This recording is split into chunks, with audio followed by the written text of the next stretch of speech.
Hi guys, it's Aiden. Welcome back to the channel. I'm so excited for this video because I have one of my best friends, genuinely like one of my favorite human beings on this planet that I'm bringing along for this video because he was the first person I thought of to do this video with. We have one of my best friends, Mr. Evan Diaz. Hi guys.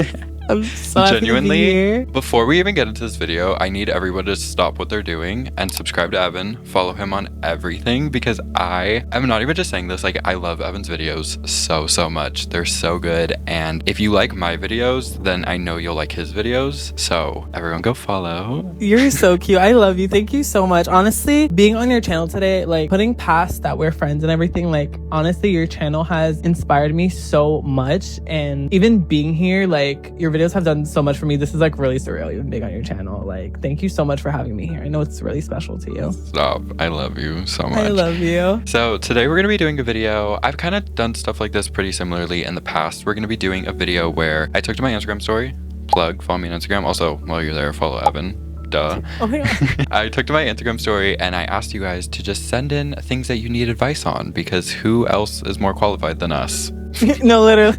Asked you guys my Instagram story. You guys submitted so many things. Thank you so much for bringing this video to life. I think that's all. Let's get into it. I try to pick a wide variety of things, and there were also some topics that were kind of talked about or mentioned a couple of different times, so I chose those ones as well. I thought a good one to start off with: how do you romanticize living on your own / being your own best friend from time to time? I want to hear your thoughts first, because I feel like I talk about this a lot. Okay. So personally, I don't live alone. Aiden doesn't, like, we don't live alone, so we can't really, I know we want to really bad that soon. But romanticizing my life alone sometimes, like being my own best friend, I feel like it has to come to you in a way that you might not like it. Like, you might not want to be alone, but there's like parts of your life where you have to. Like, I remember there was this one time, me and my ex-best friend, we literally were not best friends anymore, and I don't have that many friends because I don't like that many people. Like, a lot of people just are weird. I don't like them. So I literally had no one. This is before I was friends with Aiden or even like my best friend now. So I was literally alone, and I feel like that year, those months, like I literally had to find comfort in my own company. Like I don't even know how to explain it, but like it just gets better. Like now I prefer to be alone because of that experience. So honestly, I would say just do the things you love the most that you could do alone, like, self-care, if you want to start a YouTube channel, making sure that you are doing stuff that you enjoy doing alone. It'll make that self-care time way better. I don't even know if I'm making sense, you guys. I don't know. I totally get it. That was kind of what I was gonna say, is like just finding things that you like to do. I think this is gonna sound so weird, but I know Evan will agree with me. Sometimes romanticizing your life alone just means literally crafting the perfect little social media world and making things look so good on your Instagram story. And I don't say that to be like fake your life on social media, but sometimes it's like going to a cafe and like doing a cute little layout with your little products and like, I don't know, like to me that genuinely makes life so much more exciting, even though, it sounds like it's being fake, but it's just taking those little things like going to a cafe or working from somewhere or just doing stuff alone, and it's making it look pretty, and then it makes you feel like, wow, my life really is romanticized. I love spending time alone. If you guys watch my videos, it's like I'm always doing stuff alone. I love people, of course, but I'm very sensitive and I get really affected by other people's energies, and so a lot easier for me because I just get drained, even if it's with someone that I love a lot and like I like their company. Sometimes if it's a couple days, I'm like, I need my own time. We both love our alone time. Like, we just need to decompress. Yes, absolutely. I agree. It's identifying what you can handle alone and what you can't. Because I feel like there's this idea of, you have to do everything alone to romanticize your life? And that's not true. You can hang out with a friend, but then maybe there's one specific thing that you have for yourself. And I think finding that balance is what I recommend. I don't know. Absolutely. No, when you were like, you just need to find the things that you feel comfortable doing alone, because as we said, I love being alone. I do so many things alone. Like, I need to be in my zone to be able to do stuff, especially since me and Aiden, I'm like starting my consistency journey again. I need to be alone to focus, to edit my videos. Like, that's a lot of work. Like, if you guys don't do YouTube, like me and Aiden constantly talk about this when we FaceTime. Editing is so much, and you guys get like the clean cut, precise version, but at the end of the day, it could easily be like 2 hours of footage that we're cutting into 20 minutes. For me to really focus and be into my zone, I have to be alone. I can't hear anybody. Sometimes I can't even have music. I literally just need to lock in, or literally my videos will not get done. And since I love being alone, like that doesn't mean I do everything alone. Like, I cannot go to the movie theater alone. Sometimes I will not go outside alone because that's just too much. Well, that's actually a great segue for this next question, which I'm so excited to answer this because this is something we talk about all the time, and I'm just like, I love talking about this stuff. How do you balance your work life, personal life with having a YouTube channel? Ooh, I love this question so much. Oh my god. Okay. Well, I will say that I think that I'm in more of a privileged position because Evan has an actual job. Yeah. Like, he has an actual job that Labor, he has to go to. Unfortunately. Yeah, he has work, and this is what I do full time, so it's a little bit of a different thing. But I also was like making videos even when I had a job, and I've said this so many times, but like, I will never complain about YouTube because it's incredible. I love it so much. It's not extremely difficult work in the sense of like a manual labor job, but it's just very time consuming and it's draining. I think people who don't do this have this idea that we just like film for an hour, edit for a couple hours, and then are just like, and it's like, no, it's constantly 24/7. You also sometimes aren't in the mood. I also think it plays a factor because not only do we like just do this for fun, but it's like our passion. So when we don't do it, it like kills us inside when we're not in the mood or have this idea that the next day, oh, I'm gonna film tomorrow, I'm gonna edit this tomorrow, and then tomorrow comes and it's, I can't do it. And it just like kills you. I'm definitely still trying to find the balance of my personal life because like I don't really do much. I kind of just like film my videos and like I don't really hang out with a lot of people. He's a machine, you guys. Like, he's a machine. He'll be like, just edited 3 videos today. And I'm like struggling to get one done. Like, it's a balance you have to figure out for sure, but I'm very curious to hear your side of this. okay, so you guys, I'm not gonna lie, sometimes it could be hard. Right now, I mean, it's not like I have so much going on. I pile on too many things for myself and then I end up overwhelming myself. So right now I think I'm in the era of just simplifying everything, making sure the things that have to be focused on are my priority. Like right now, YouTube is my biggest priority. Like, I work the next 2 days and I'm pretty sure I'm filming a video for my channel after this. And I have to be at work tomorrow pretty early, I'm pretty sure, but it's always like a sacrifice. So I think honestly, when it comes to like that work-life balance, it is always about sacrifice, you know, like, oh, I work tomorrow, but this video has to be up tomorrow, like to fit my standards of like when I want my videos to go up. You know what? I'm gonna stay up 5 extra hours and be tired tomorrow to get it done. But for me, like Aiden was saying, I have an actual job. Unfortunately, I'm not full-time yet, you guys, so please subscribe to my channel, get my watch time up.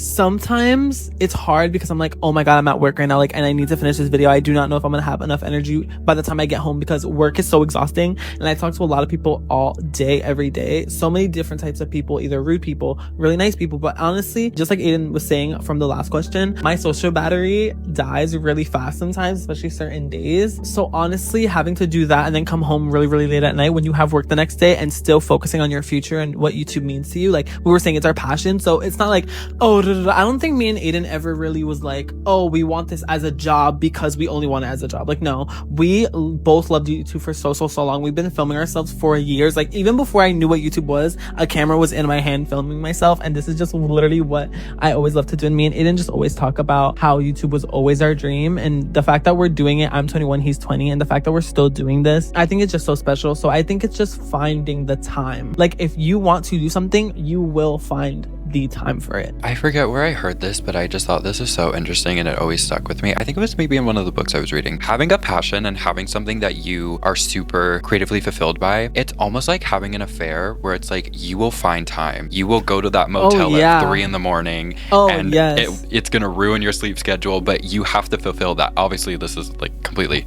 different things. Right. And like this is like a net positive things. Don't cheat on people. But like when I heard that, I was like, that's so true. Like, I will stay up till 4 in the morning if I have to. And I think as creators, you know what that's like. And it's also hard because it's like there's not really an expectation placed on you by other people. It's just on yourself. Yes. I agree with that. Honestly, sometimes it could be stressful because I'm like, let's say if a video goes up 2 days later or a day later and I'm beating myself up over, like, you will literally feel it here. Like, you feel like a failure. I be feeling like a failure sometimes, you guys. Like, I'm gonna be real. YouTube comes with a lot of struggles sometimes. Like, it's not all like pink and butterflies and rainbows, like what you actually see. Especially like being a small creator and like building yourself. You're literally like building yourself. Like, I do not know how to explain it. But for me, sometimes I'm like, if I don't post for a month because let's say my mental health is really bad or I'm just really struggling with work, you know, trying to focus on my life, even though YouTube is a big part of my life, when you have an actual job and other stuff to do, sometimes it can be on the back burner, which sucks. And it's the worst feeling. Even if I go on a little break, I always feel like, oh my God, like people are waiting for you. People are waiting for you. And like, you're letting them down. And you guys didn't place that on me. It's just like what I feel because this is something that I actually love. I mean, we both love it, so we'll never complain about it, but the two can coexist at at the same time. It could still be stressful, but it's also like we wouldn't push through the stress if we didn't love doing it. Exactly. Because it's so easy to just give up on stuff, but if you care about it, you're not gonna give up, you know? Next question. I love this question because this is so us. How to not be afraid to share your interests you enjoy being a fangirl. For example, I get called crazy. This is perfect for us. I know, literally. Anyone in my life could tell you. Literally, one of my friends at work, she literally looked at me the other day out of nowhere. It was literally silence. Like, I was just waiting to leave. And she goes, Evan. I'm like, yeah. She's like, you have the biggest fangirl gene in your blood I think I've ever seen in any human ever. And I was like, thanks. Because honestly, I take it as a compliment. Like, I think it's in my personality that I'm a fangirl, you know? I fangirl over multiple different things. Like, I'm just a big fan person. Like me and Billie Eilish. You guys see... You can see the little wall here and my room and my little necklace. But obviously I love Billie Eilish and I'm a huge stan. Like, you guys know how Taylor, you guys know how Aiden loves Taylor Swift? He's coming for my brand. You guys know how Aiden loves Taylor Swift? Like, I love Billie just like that. Honestly, you have to switch the connotation in your head. Because when people hear fangirl, they think, oh, crazy, obsessed, all this stuff. But at the end of the day, I don't think people really understand why people become fangirls. And it's because they feel like they don't belong somewhere or how that person helps them. Honestly, some of these people, we wouldn't even be alive without them. To be 100% honest. And I think, honestly, if I wasn't a fangirl, what would I be? Honestly. Literally. I'd be so boring. No, literally, like, it's such a big part of our lives. Obviously, you guys know if you watch me. Or even if you don't. I mean, just look. Like, yeah, you just see. It's just a visual. Like, so to answer the question of like how to not be afraid to share the interests, I would just say finding that community. And I know that's easier said than done because people ask me all the time, like, how do you meet people? How do you, this, that, and the other thing? But we literally became friends through the internet. So many of my friends are through the internet. Which is insane still. I forget that constantly. I literally was looking at Billie Eilish merch hauls one day and little Aiden, I see little Aiden. I'm like, oh my God, this kid has so much merch. Like, and I think I followed him on TikTok or something. And then you followed me back and you texted me or something. And I think you followed me on Instagram. And that's how we like became friends. Yeah. Which is so crazy. Yeah. It's crazy. I forget that all the time. Obviously, as you get older and you start to get money, you get to go to concerts and you start making friends that way. Yeah, when you're younger, it's a little harder. But also, like, I made so many friends through the internet. Be careful, but I would honestly suggest like just making like a fan page. If you love someone so much, you will immediately find people because you already have something in common. You already like this artist, or exactly, I mean, there's fan clubs for like TV shows. Make that account,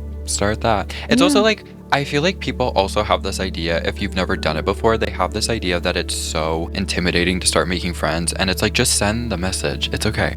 Like, just, or even just follow them. Like, a lot of the times you follow somebody or someone follows you, and then you look at who's this person following me, you go to their account and they look cool and you're like, exactly, follow. Kind of a little bit of a pivot, but we're gonna go into some relationship dating type stuff. I got a lot of that. Moving on from a situationship, even though we never dated, they moved on really easily. How do I get over it? Oh God. Do you want to go first? I think. Oh, I forgot it's my turn. Full transparency, I've never actually been in like a serious situationship. I've had like little things that you could maybe fall under like the situationship umbrella, but I've never actually been in a situationship, mainly because I don't have time for that. And I'm somebody who like, I'm a very big like avoidant attachment person. So if I'm not getting a relationship out of it, I'm dipping, which is also kind of a problem in itself. I feel like situationships can be so painful because you're left wondering with like, what could it have been? Because you didn't actually get to date. You didn't even get to try anything. You didn't get to fulfill ideas that you might have, cultivated in your head. I guess the empath in me, I'm like, that would make sense to me. And why it could be sometimes even more damaging. I mean, if you guys know Taylor Swift, Torture Poets, that's a situationship album, and that's literally her saying that I wanted to die over this situationship. So I get it. It's hard because I feel like one of those things. Do you want me to butt in? Yeah, do you mind? A little bit? No, I got you. So what I was gonna say, literally leaving off where Aiden was talking, I feel like the getting over it part, it's gonna hurt. I feel like the thing with situationships is you had an idea of this person, and at the end of the day, they were not that person. Because especially like if you're not spending that much time with them, you just, do what you gotta do, especially if it's like hookup. That's like that's like a whole other like area. But you spend some time with them and then they leave, whatever. And then you're almost in your mind like, ooh, like I wonder what it would be like if we dated and I met his family. And you almost create this person in your head that person never was. And you're basically like Ariana Grande said, this is so insane to say right now. Like Ariana Grande said, I saw your potential without seeing credentials.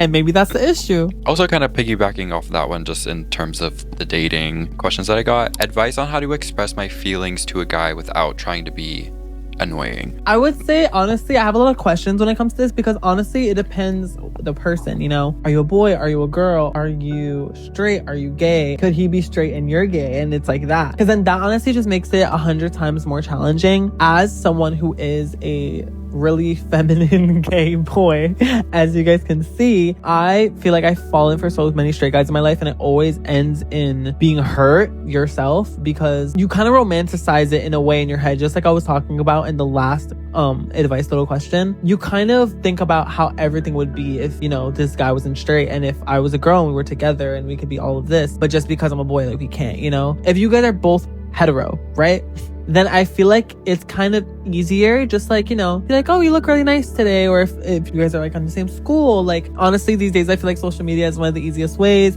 Probably follow him on social media if you do not already. Like his stories. I feel like if people like my stories and they're like a constant story liker, I'm like, this could mean something. Yeah, take note. Take it easy on yourself. Don't be too hard on yourself, and just do it. My 2 cents on this is that because I'm older now, I'm not super old. I just turned 20. Okay, calm down. I've also like had experiences. I've been in a pretty, I'd say, decently sized relationship lengthwise. And so I'm kind of at the point now. Sorry. I just look over Evan's like... When you're younger specifically, there's this like whole, I feel like, mentality that you can get into of, oh, I don't want to seem annoying. And not even just when you're younger, but especially when you're younger, it's like that whole, oh, well, he didn't snap me for an hour, so I'm gonna wait an hour and a half, or I'm gonna wait 2 hours. And I'm kind of at the point now where I'm like, if I like you and I'm on my phone, which I'm on my phone a lot, I'm gonna text you back in 2 seconds. Like, I'm so sorry. And if you don't like that, then it's not gonna work out, because I don't know what to tell you, because it's gonna happen a lot if we're in a relationship.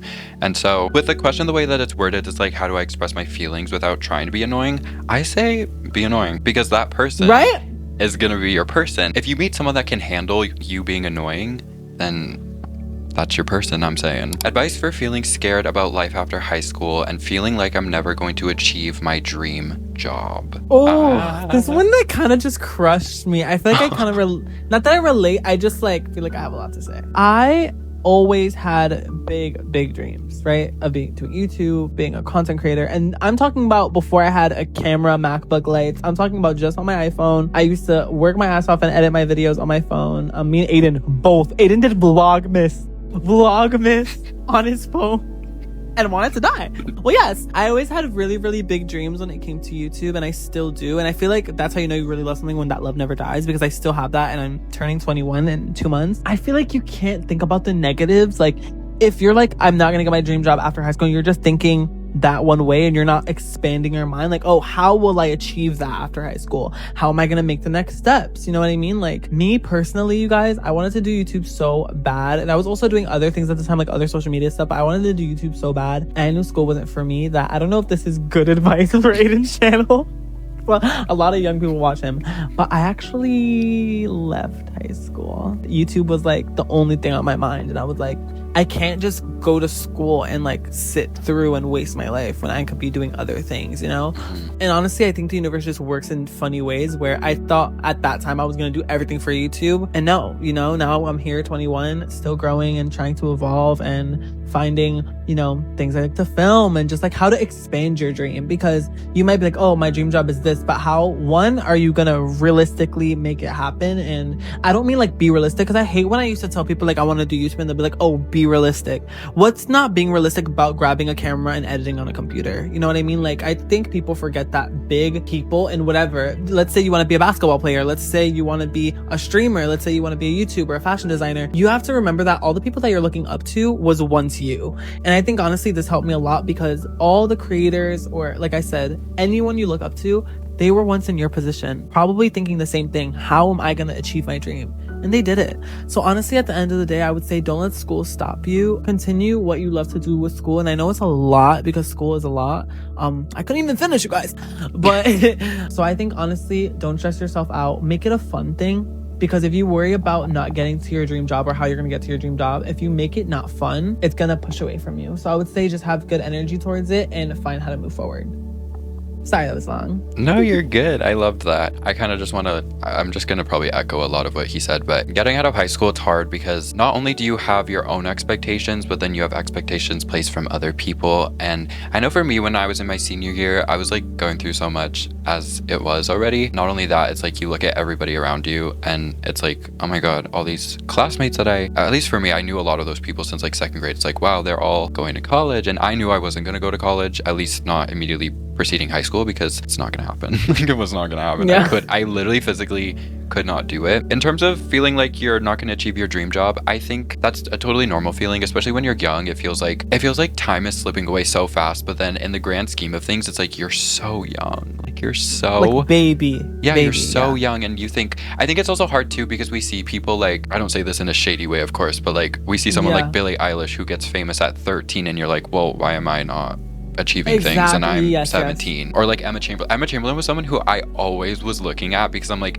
she got famous for being a YouTuber at 16, 17. Why hasn't that happened to me? I love Emma Chamberlain, but that was something that I always would like compare myself to. And obviously it's not a fair comparison because everybody's journey is going to be different. Yeah, I mean, I guess I would also just say, like, you literally do not know anything that's going to happen in the future. And you also you can try to control it, but you literally cannot. Like, you simply cannot control that. Especially 7 months ago, I don't know what I thought. Not good things, let me tell you. not good, not productive, not good things. You guys. So I guess the only thing you can really do in terms of actually like making the steps to achieving your dream job is just to keep doing it. And in terms of like, again, we love making videos. It's like, it can feel embarrassing at times to make videos, but it's also like, it's not going to feel embarrassing when we're living in LA and like have our apartment. Like, then it's not embarrassing. Exactly, and we're gonna be posting like the exact same stuff, which is funny, but it feels embarrassing now because it's like, oh, you feel like people are looking at you in a weird way. But you know. And honestly, I'm gonna make this really short because this section is already long, but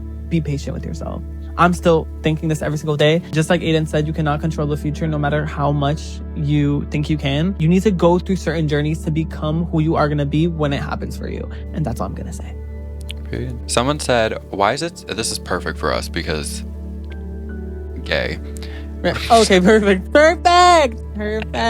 Why is it so hard to figure out my sexuality, and how can I help figure it out? I've said this many times on my Teen Talk series. A lot of people ask me stuff like this all of the time. I think it's a commonly asked question because it's so universally felt by people like all around the world, no matter who you are, what you look like so many people feel, not even just about sexuality. Like, some people who are straight have moments of being like, am I actually? And then you have to figure that journey out. It's like breaking out of a box and then putting yourself in a different box and like a label. And that is like, I feel like really difficult, especially when you're so young. Like, I've said this so many times, so I'm so sorry if you've heard me say this so many times. Everyone told me I was gay before I knew that I was, and so it just planted this seed in my head of like, you're gay. And then as I got older, I grew resentful of that, and I was like, no, I'm not, or I don't want to be, because you guys are saying that's what I am, and I don't want you to have that like power. Essentially, that was something really difficult for me because I just hated that. I'm also really stubborn, so like, don't tell me what I am. I want to know, and I want to figure it out. I don't know, I also feel like you start having these thoughts when you're a teenager, and being a teenager enough kind of sucks. I definitely validate that it's hard. In terms of how you can help figure it out, I know this is like so much easier said than done, but you literally don't owe anybody anything at all. You don't owe anybody anything. Who you decide to date, kiss, marry, sleep with, nobody's business except for yourself. It's not even your friend's business. If your friends ask you about it, I'm sure they have good intentions, but you don't have to. It's for you. I feel like there's such a rush where it's like, you need to have it figured out by this point. And it's like, no, you don't. Some people don't figure out their sexualities till, I've seen like grandpas and grandmas where they literally don't realize it. Yeah. Typically older people, like, we are more accepting now. Obviously there's still so much scary stuff, and sometimes it feels like we're going backwards a little bit, but you know, it can also feel very scary. And it also feels like there's only one way to be gay or bisexual or even transgender. It's like, you have to be this thing, and I just have to say that's not true. Honestly, well, yes, you did not stutter at all. You ate that. You don't have to figure it out right now, honestly. I could tell from this question, not that you sound young. Like, I'm not saying it like in a dispo way, but I could just tell, like, someone young wrote this. You guys, you do not have to figure it out. Me, one, I knew, there's, like Aiden was saying, there's literally grandpas who are like, well, yes. You know, me, I literally knew I was gay when I was like 4 years old. Like, I'm serious. Like, I remember being a kid and like walking outside and being like, why are men so beautiful? Like, I'm so serious. I'm so serious. And I was always just like friends with the girls, and I was always bullied for it. It was who I was because nothing was pushed on me. Nothing was, I feel like that's a big thing in the homophobic community of like, oh, like you're pushing this onto children, you're pushing this onto, you know, people. And honestly, I knew I was gay when I was 4 years old. Mad people knew, like somebody in my family, like when I came out, I didn't even have to come out, is the thing. Is like the crazy thing. I only like told my mom, and everyone was like, well, yes. When I was little, I was like, this is normal to me. Like, I didn't even know what the word gay was because I was a child. I just knew I liked boys, and in my mind it wasn't a weird thing because it was just who I was. Okay, this one's interesting because I don't know if I've ever like actually thought about this, but I'm curious if you've ever felt this way before. I would love to hear your thoughts on this. What can I do to stop feeling jealous of my friends getting into relationships? Oh, first of all, whoever wrote this question, we see each other. I'm glad that like you're like, I'm not like, I don't really know what to say because girl, this question was made for me. Like, okay. I'm so serious. Take the floor. So as such a young kid, I constantly, like I said, we just talked about that. I knew I was queer from a little young age. And before even knowing a label, I just knew I was queer. You know what I mean? So I would constantly, it's so heartbreaking because you go throughout your elementary school years, you see girls have crushes and you see the guys actually like them back. And like the little like immature elementary school relationships, you see all your friends, and you go to middle school. And then it's like a little older, you know, you see people, even guys you like, you'll see them go out with one of your friends, which that happened to me. Once I left high school, I still had not kissed anybody, which is insane, but it's really not. It's just like normal for queer people. Yeah.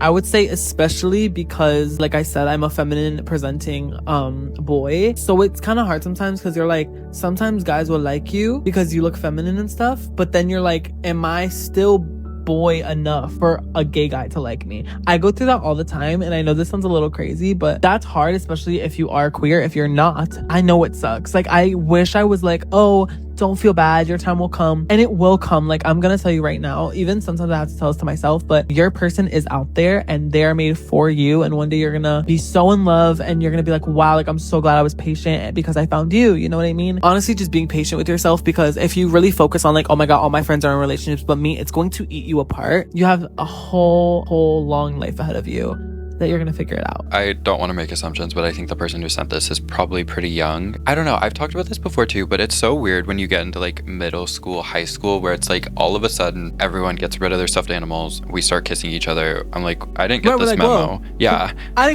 Literally no one told me this was happening.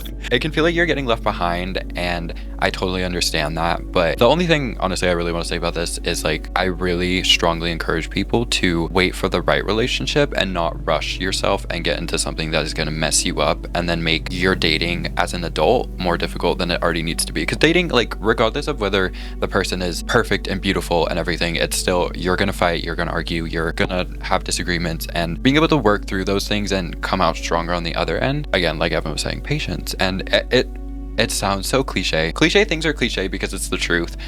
It really does find you when you're not looking for it, genuinely. Like, genuinely. And there's nothing wrong with like wanting a relationship or like desiring for it. No. But I feel like a lot of people will tell you that they're always like, I wasn't even looking for it, and it just happened. And it came. Yeah. And honestly, you guys, take this from me because I've never had a boyfriend and I'm turning 21. And now I'm trying to be more patient with myself because I put myself into a situation that I'm still trying to deal with what's happening or even getting over it. So and that's how we feel about that.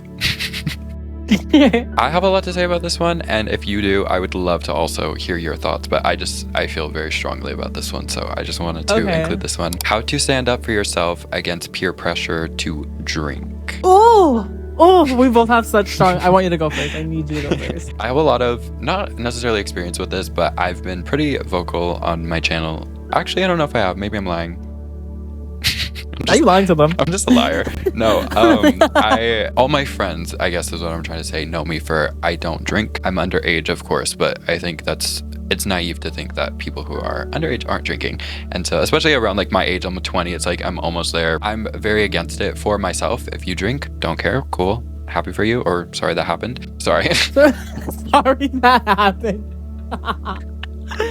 I have a lot of family history with alcoholics, and it's something that really freaks me out because I don't want to fall down that rabbit hole. The number one thing that I would say in terms of like peer pressure is that if you're being peer pressured by friends, not your friends at all. I am so incredibly grateful that I have friends. Not that I go out very often, but the few times that I have, it's like, it's not even a question of if I want to drink. I mean, I've had friends be like, hey, if you want to, like, let me know. But they know I'm going to say no. And they're also very defensive when I've been in public situations and other outsiders will ask me to drink and they're like, he's not drinking. Like, stop. I understand that not everybody has that support system. I didn't have the support system till recently, so shout out my friends. Love you so much. It can be hard to stand up for yourself. I was somebody who, I didn't go to like parties in high school, so I didn't really have to like deal with that. I feel like that's where I could imagine a lot of peer pressuring coming from. It is something that can be, especially when you're young, it can become so dangerous and so addicting so fast. I'm not trying to be naive and be like, oh, just wait till you're 21. Most people don't. Like, let's just be honest, especially going into college, like most people don't. I think there's a safe way to go about it, and if you feel like you're in a safe space to do so, obviously I recommend that entirely. But if you keep ending up in situations where you are being peer pressured by whether it's your friends or other people and you don't have that support system, then I really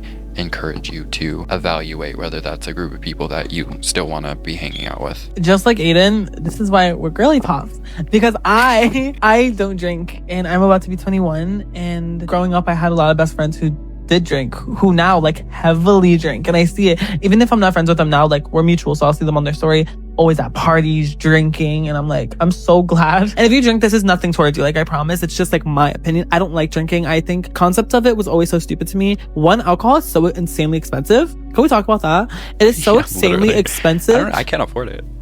Right. They're paying so much money for it. Second of all, they're gonna drink too much of it and you're gonna wake up the next morning feeling like garbage. So basically how I always thought about it was you're basically paying to wake up feeling like garbage. Like, you're paying to feel awful. I never got that. And also, like Aiden said, we have a lot in common, you guys. We're like brothers. I literally did grow up with like a dad who drank a lot, and it was literally so bad to the point I just had a lot of issues when it came to me and my father. Lots of daddy issues, you guys.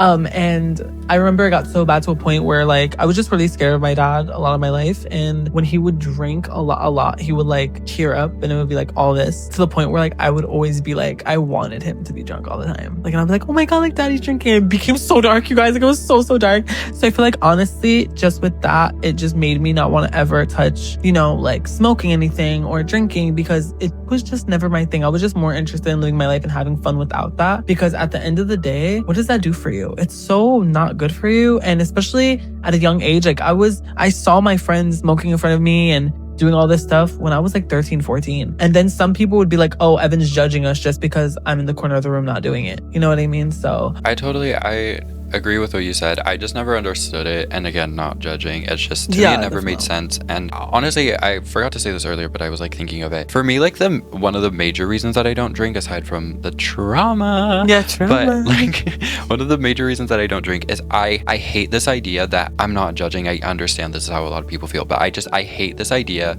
that people are like, I feel like I have to drink to loosen up. I'm like, if I can't be comfortable enough with myself around you unless I drink, then I don't really think I should be around you. Absolutely. Oh my God, yeah. That makes so much sense. Why would I need a substance to loosen up around you? Yeah, exactly.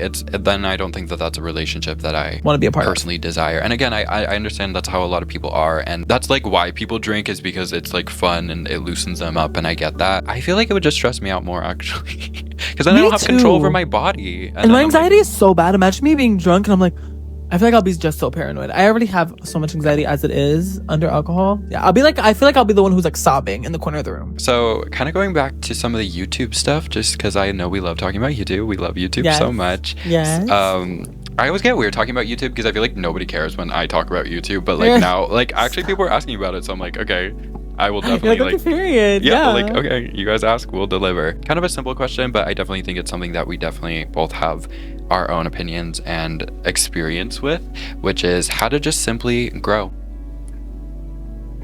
I have no idea. Recently, I think I've been doing pretty good. I think just when your videos do good, please subscribe.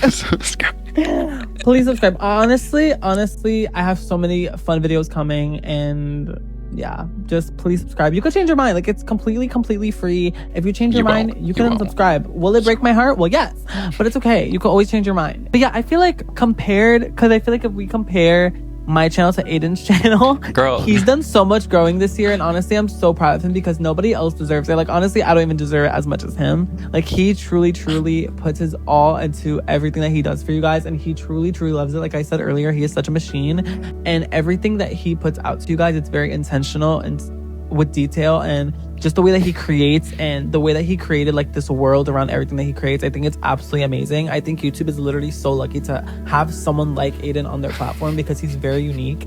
And I think that, yeah, all the growing that Aiden has done this year is so it was like meant to happen. I think he's been through so much this year. Stuff that we know. Oh my god. He's just been through so much this year, and I feel like he wouldn't be where he is now and just like grinding how he is if that didn't happen. So, you know, ugly people have to come into our life for us to reach our true potential. And that's all I'm gonna say. My face earlier. I love you. I appreciate that. But genuinely, like, Evan deserves it. Maybe if not more than I do, because I literally... Don't start with me. No, I love Evan for so many reasons, but I feel so grateful to have someone like him in my life because he genuinely gets it. He's like the only person. I'm actually friends with a lot of creators, and like, shout out to you guys, love you guys, but Evan is so passionate and it just parallels me in the most perfect way, and I'm so grateful to have someone like him. And again, subscribe. Actually, you Please. Better. You better. This is a threat. Like, you need to subscribe to him because like I need to see him on the trending page tomorrow. Like, actually, so in terms of growing, it's very interesting because I feel like one of the hardest parts about YouTube is finding that balance of creating content that is going to do well, but it's also something that you still like to do, because you kind of have to find a happy medium and kind of marry the two together. I think if you watch me, you probably watch a lot of other like lifestyle content, and I just have to say lifestyle content is so fucking difficult to grow because you have to get people invested in your lifestyle. My biggest piece of advice, and this is going to sound harsh, we've talked about this, Evan and I were talking about this the other night. Yeah, literally. People don't care about your life. Respectfully, they do not care. And it sounds so mean. Like, we're not saying like, oh, they do not care. At the end of the day, they don't know you. They do not care. You title a video "Day in My Life," someone saying, okay, and what about it? Like, and what about it? And you what woke up and took a shower, great. What next? Especially if you're in the lifestyle niche, I think a lot of creators make the mistake. I'm acting like I have 100 million subscribers, and I don't. But had a lot of growth this year, and I think a lot of that is because of the fact that I've realized this stuff, which is that, again, people don't care. I think it's easy to compare yourself to other creators who title videos, "Here's a day in my life, go grocery shopping with me," and it gets 100,000 views, and you think, well, I'm gonna do that. You can't do that. You don't have the audience yet. My biggest piece of it... Yeah, and that's totally okay. You have to work on building that up. And one of the biggest pieces of advice that I have actually given some of my other friends who are also creators is that you don't have to do like a major switch in your content. You just have to market it differently. A really good example of this is I was thinking about this the other day. I've done 2 room tours this year. I did one kind of at the beginning of the year, and then I changed a couple things around. I did another one. The first room tour has like 1,000 views.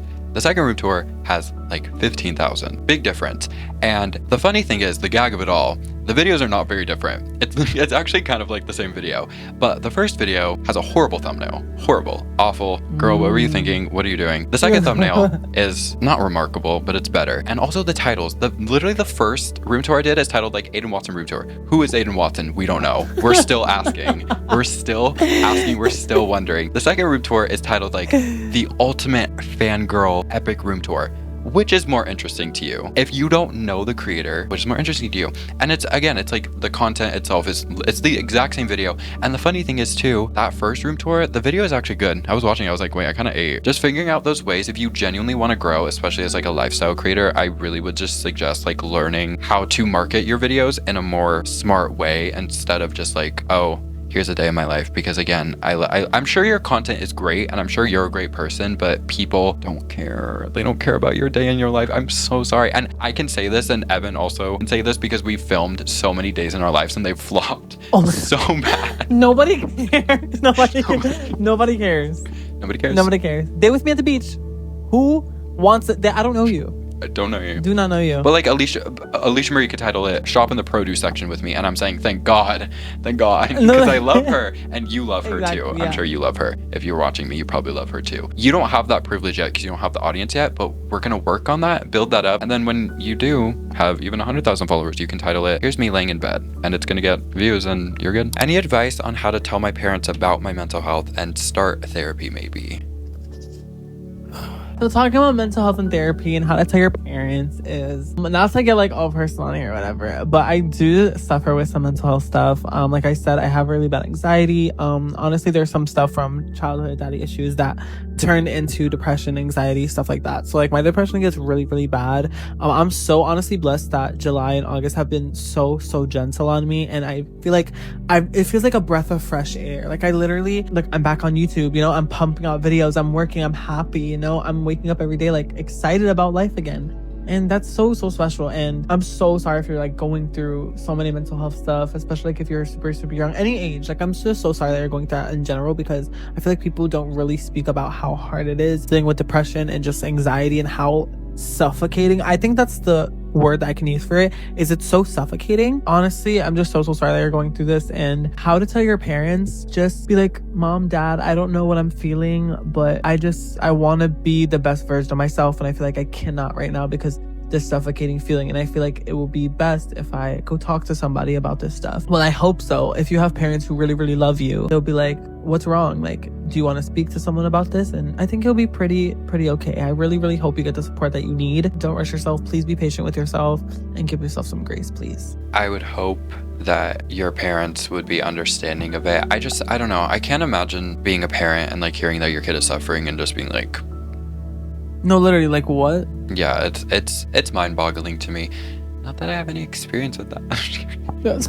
Well, as somebody who's in therapy, I highly recommend it. I've been in therapy for almost 5 years, and I've had the same therapist, and it has made such a tremendous difference. So highly recommend it. Could not recommend it more. Even if you haven't been through like immense trauma, I think there's this idea that you have to have so much trauma. It's also just nice to have someone to talk to. In terms of how to bring that up with your parents, again, it's hard because not every parent. It's also, I feel like there's sometimes a little bit of almost like a language barrier, in the sense of like sometimes older generations don't understand how horrible mental health can get at a young age, especially like we have social media, which makes it, obviously we love social media, but it can make it so much worse. The best thing is just to be open and honest about how you're feeling with your parents. And I also like encourage you to address how severe it is, because I feel like sometimes it can be downplayed, or I don't want to generalize all parents, but I think it can be common where they just want to say, oh, you're hormonal, you're a teenager, just like a wave of sadness that's gonna go over soon. But I really would just like encourage you to be very like firm in how you're presenting how you're feeling to your parents, and saying like, it's not like, can I get help? I need help. Like it's not even a suggestion, I need something, because not to get super dark, but you don't want something bad to happen and then have it be too late, is kind of what I'm getting at. Everyone I know is so immature, and it's so hard to fall in love. What should I do? You guys, I wish I knew. I wish I could say something. I haven't even had a boyfriend. I've attached myself to people who I don't even know what we are still. Like, this is a work in progress. But yeah, right now, I haven't even been in a relationship. Aiden has. So maybe he... No, literally... Yikes, jump scare. But yeah, maybe he would have more insights and knowledge. Because honestly, Aiden, I'm asking the same question. What's the advice, girly? Okay.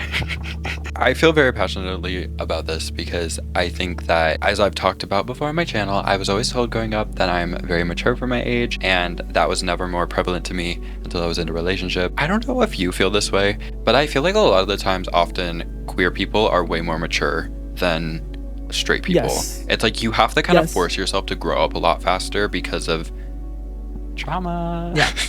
Yeah, trauma. You see so much and hear so much hate at a young age that it literally forces you to grow up. Honestly, it's not a flex to grow up fast. No. I wish I wasn't hearing at 13 years old you're so mature for your age, because honestly, it could be a good thing, but at the end of the day, the root of it is, why were you so mature at 10 years old? Because we seeing some shit. Yeah, I totally agree. I wish that I was like 20 years old and able to just like whatever. That's what I'm saying. Like, just but instead, like, I'm like, can we talk about the political and economic state of the world?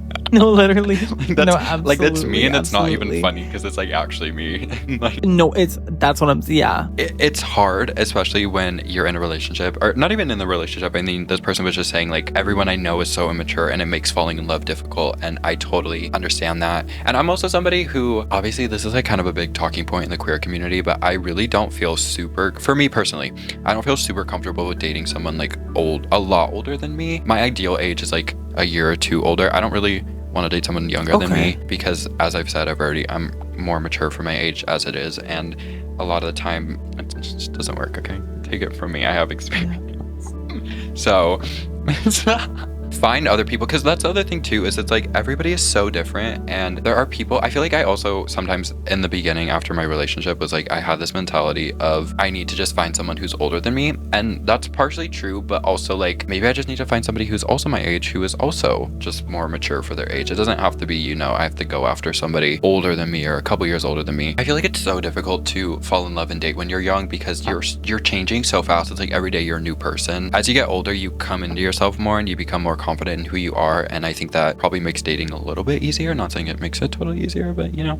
But yeah, I would just say I hear you, I see you, I'm with you, and I validate it. And I would also, you know, just encourage to, I don't know what the I feel like I just like talked for 5 minutes and I'm like, what did I just say? Like, that made no sense. So when you were like, oh, like I don't want someone too older than me, I was literally like scratching my head because I was literally talking to someone that is gonna be 27 soon. And that's totally, that's the beauty of it, is like you have to find out what works for you, and if someone being older works for you, then that's awesome. Okay, final question. I think this one's good for like, it's kind of just gonna, I feel like, reiterate a lot of what we said, but I think it's good for just some final thoughts. General advice on changes in life, growing up, turning 18. This is all one question, but just like in general, like life changes, growing up, turning 18, finishing school, moving into college, relationships, virginity, etc. The whole thing. Kind of what I was saying earlier. I mean, life is incredibly, what the am I saying?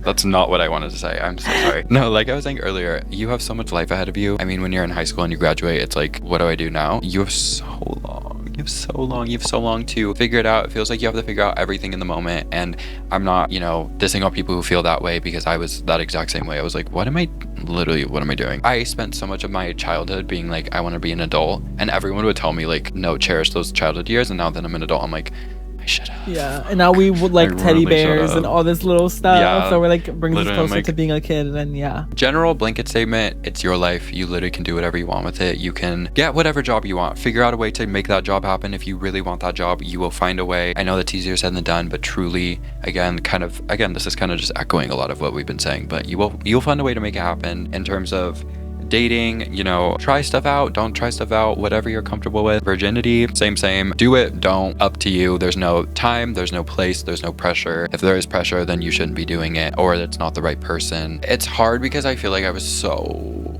miserable when I was younger. It's really hard to care about life when you're like going through depression. It's like I don't really care. And now that I'm doing so much better, I feel so grateful to just like be a person and to be happy and to have all these things that despite all of the like things that I've been through, romantic relationships, friendship breakups, family issues, it's like I still have so much love, and I'm still so excited to give that to other people, despite the fact that it's probably still gonna hurt and I'm probably still gonna get heartbroken. But this is kind of how I live my life by. In general, and this is the last thing I'm gonna say, Aiden Watson motto: you have to trust that your heart is gonna be broken, but you have to trust that you're gonna be okay.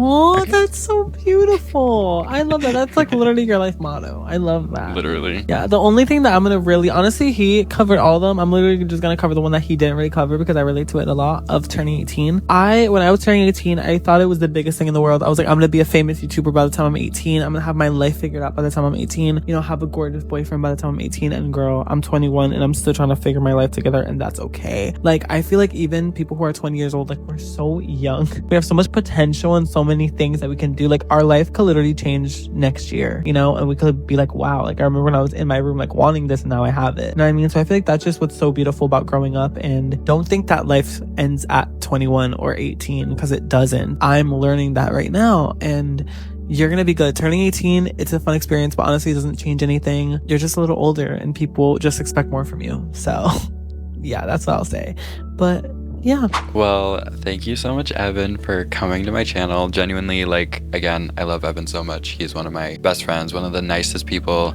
I've ever met. And I feel like when I met Evan, like, I didn't have very many friends, and he was like honestly, honest to God, I was like, wow, there are genuinely like just so many sweet and incredible people out there. And I ride for Evan. I have for so many years, and I like, you're gonna think this, and some people might watch it, or some people watching might also think this, but I genuinely, not even just because we're friends, I do believe Evan is gonna be so successful. Literally imagine him being the biggest YouTuber. I can picture it now, his apartment, what it looks like, his filming style, his merch, everything. I can imagine it. And if you guys don't help him achieve that, it's on site, like, actually. And when I thought about doing this video, I was like, if Evan says no to doing this, then I'm not finding anybody else. Like, it has to be him or I'm not doing it. So Oh my God, Aiden. Literally, first of all, thank you so much for having me on your channel. You're amazing. I love you so much. You're truly one of my best friends. I don't have many best friends. We're just so alike. The way that we were like brought up, and the way, you know, that we've been through both depression and trauma at such a young age, and just how we love you two more than anything else in this world, and how that's what we've always wanted. And I'm honestly so lucky. I feel like Aiden's my little brother, and I'm so lucky to have him. Like, all the growth that he just endured this year is so inspiring, and I love him so much. And thank you guys for supporting him, because you're supporting such a sweet human being who truly cares about what he does, and he's so rare. So you guys better take care of him for me, please. And I miss you so much. Thank you so much for having me here. I know your channel is so sacred to you, so I'm so special. I feel so special to be here. Thank you so much. you are so special, and I love you so much. And again, you. everyone, if you haven't already, follow Evan on Instagram, subscribe to his YouTube channel, follow his TikTok. He also has an editing account. If you guys are interested in like shameless Billie Eilish edits, go follow. See you guys later. Love you so much. Take care of yourselves, and yeah, love you. Bye. Bye.